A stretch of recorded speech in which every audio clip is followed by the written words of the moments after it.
Clean Bandits Rather Be in the background. In the foreground, we're going to be introducing you to Dominic and Tom. They're in the studio, and this is what the website says. Dominic and Tom couldn't be more different. They disagree on what microphone should be used, which guitar is best. In fact, just about everything. And yet, together, they make music. Strange, but true. Complementary values, I think. Welcome to the show. Thank you so much. I presume you're Tom and you're Dom. That's right. Dom and Tom.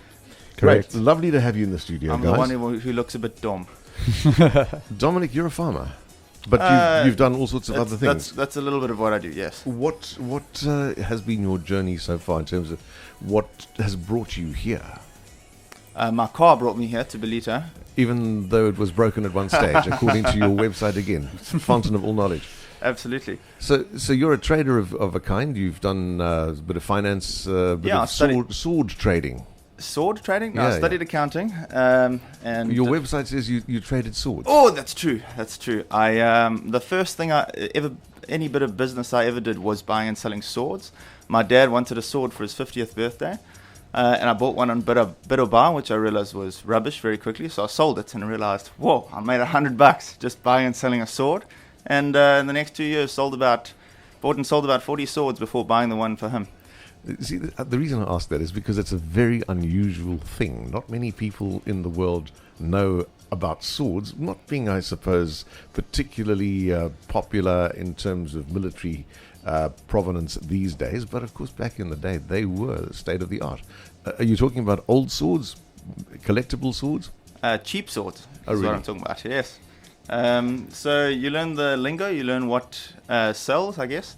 And on Bid'obar you can find, this is turning into a free ad for them. You can find things cheap. And I made a couple $100 a shot while doing articles. So you're trading internationally, because these are not all South African No. bits and pieces. I don't want to use the wrong words here, but buying locally and selling them locally, just making a couple $1 a shot.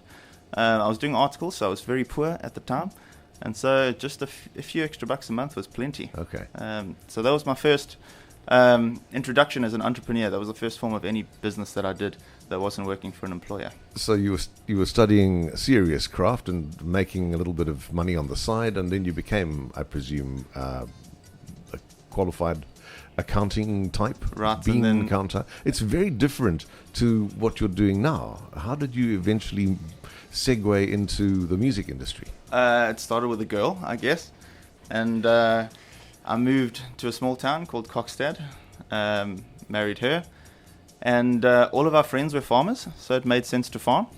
Learned a whole lot about that, and between the accounting and the construction work that we were doing in business, the farming, that led to other things, roller shutter doors, log houses, and now I make music for fun and trade for a living. But to make music on any kind of professional level, you have to have put in, according to the gurus, at least 10,000 hours. So in between everything else that you were doing, were you a musician somewhere hidden in the background? Yeah, I was leading worship in church every week. So started from young. So that was always there. Yes, Okay. yes. There was an Idol's time in Dom's life as I'm well. pretty sure I worked hard to stay away from that subject. That's why I'm here. That's right. When I was 20 years old, I was on Idols, had big dreams, and gave it a good shot. And then, decided that academics is also important, and that took over my life. Idols is important, but academics are important. Well done. And then Tom came along and said, no, you have to sing. You've got to sing more, and we've got to sing our own stuff. And he really pushed hard, and because we're good mates, it became easy. So Tom, what is your background? So, slightly different to Dom. I actually went to university and I studied music here at UKZN, and threw myself into that. And then I worked commercially writing music for a company in Durban, and then started my own media company. But where Dom and I differ is Dom's a family man, wife and kids, settle down, and I spend my weekends paragliding and riding motorcycles and traveling the world. So One of us makes good decisions. we won't tell you which one. Are you kind of following the Goldfish type model where you come together occasionally, record some good stuff, do a little bit of a road show, make some money, and then disappear again? Well, the money part would be great, eh? No, we actually, we've learned through this coronavirus. I've just been in the UK for 6 months, where we've kind of been finalizing some of these songs. And we've learned to work remotely from one another. So a lot of voice notes over WhatsApp, a lot of like collaborative phone calls. And Dom basically records the vocals on his farm, and I work on the music wherever I am in the world. This song took us 3 years to write, as you're going to hear today, actually. It started as an idea ages ago, and every time I'd come to Dom's farm, he'd play me a different version of it, and I'd give some input. And then we finally got this version, and we were like, okay, that's the one. Let's record that one. Luckily, each new version sucked a little bit less than the previous exactly. one. And so we carried on working on it. Iterative learning, yeah. And it was just one new idea that kind of finished it off for us. Yeah. Every chorus I wrote, he said, sounds like a pre-chorus. But quite often when you write music, you get stuck where you've got an idea and you don't know where to take it. And with both of us, that happens. If I write a song, sometimes I run it past Dom and he goes, just change this chord and that word. And I'm like, oh, why didn't I think of that?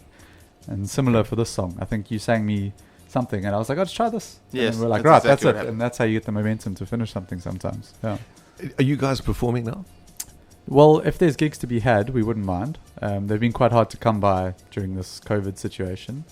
But yeah, we're looking at playing some gigs. We're slowly releasing the originals one at a time so people can learn the words and come along and sing along. That's the reason, sure. Yeah, so nothing coming up soon, but as soon as there is, if you follow us on any of the social medias, I promise you'll find out. Under the title Dominic and Tom. Dominic and Yes, Tom. check the spelling. I believe we even have a TikTok account managed by your wife. That's true. That's true. So we've got everything: Instagram, Facebook, Twitter, YouTube, TikTok. That's it. If Yep. you want something managed well, you give it to someone who's addicted to it. Well, I believe it's certainly a first on 88 FM. I believe it's a first A first ever. anywhere. So this is a momentous occasion and it's been recorded. Yes. For posterity. You hear that guy just sold his first tweet for 2-point-something million US dollars digital currency. So maybe we're in the wrong industry your here. digital Yeah, that is- material here is going to be worth an absolute bomb. That is something I didn't think of selling. It's a whole new opportunity. Finally, the music industry now has changed. Absolutely. Live performance is not really selling CDs and material like the old school records, etc. No longer is the generator. It's now merchandise. Do you guys have a line of merchandise? We do not, but we are kind of leaning more towards monetizing YouTube than we are monetizing physical products. Okay. So we do a lot of covers on YouTube. We try not to do them quite like the originals. We try to change them up and film them in some weird ways. So if you check them out, there's a bunch of our originals on there, and the ad revenue from that is something that we see as an income stream. Okay. But album sales, not really a thing these days. So No. We want the music to sell, and I don't have great taste in shirts or shorts, so for me to tell people which ones to buy with our logo didn't make a lot of sense. Just before you go, I want to ask you a question. You disagree on guitars, but you've both kind of graffitied your instruments on the website to look unusual. Yes. Just off the top of your head, what would you consider to be the best acoustic guitar on the market? at the Well, moment? the one that I'm playing in that particular photo, we actually gave away to one of our fans, Oh. which was a nice moment. He was a guy who didn't have his own guitar, so it was nice to give that away. I wouldn't consider that to be the best one, but No. it depends on what you're playing. Okay. So I'm a multi-instrumentalist. I play drums, keyboards, guitar. I've got an American Telecaster, which is pretty much the jack of all trades guitar Okay. that I tend to use for everything. Dom's an acoustic man mostly, Mostly. and not endorsed yet by Court, but one day. Yeah, they're making some great stuff, but I definitely wouldn't mind a Gibson acoustic of any kind. That would probably be my favorite. Yeah, Cool. Well, let's take a listen to Roll On. that's the one. First time ever in the history of broadcast. It's Dom and Tom on 88.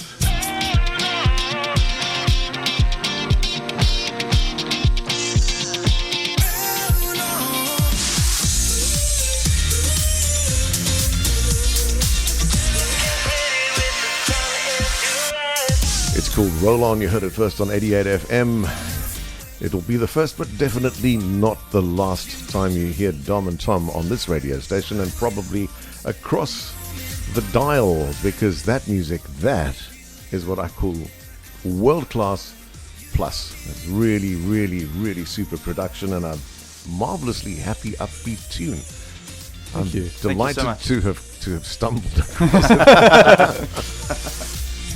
So guys, I wish you huge success, continuing success, because obviously this is not your first radar. This is music that is perfectly formed. It takes a long time to get to that level, and of course you make it sound so easy and just like a casual deal, but this is much stronger than that. And thank you for bringing it to 88, and we'll certainly look forward to rolling more of the Dom and Tom sound over the airwaves, because I think it's absolutely super. Thank you. Thank you so much. We Thank think you. it's a good message for this year. Last year was the year of staying home and being safe, and this is the year of rolling on, carrying on. Amen to that. Well, more strength to both of you. You heard them on 88 FM. I'm Dave Charles. This is Robbie Williams.